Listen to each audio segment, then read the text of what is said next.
Good evening, and thanks so much for staying with us for CBS 6 News at 5:30 now. I'm Liz Bishop. And I'm Cody Holyoke. 125 local workers are out of a job after yet another mass layoff at the Remington Arms factory in Ilion. You may remember last August when more than 100 workers were also given pink slips. Yeah, the gun manufacturer's workforce is now estimated to be under 1,000, and Kimberly Howard has a look at what that means for the area and how those workers are getting help now.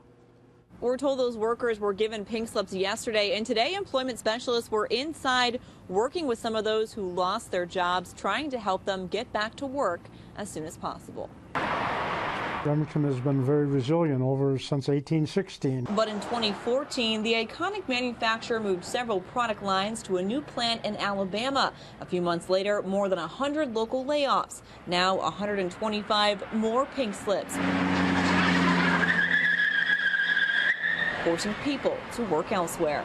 You know, what do you do? Where do you go? Melinda Gooding's husband's job at Remington is spared, but she's afraid that may not stay the case. The scary part about it is what will become of this area?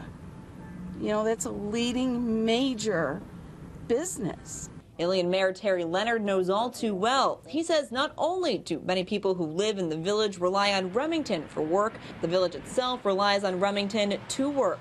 Remington buys electric power from the village, so there's a revenue issue there for us, and then also the tax base. Some lawmakers have blamed the SAFE Act for taking a toll on the gun manufacturer, but the mayor says there's more to this round of layoffs.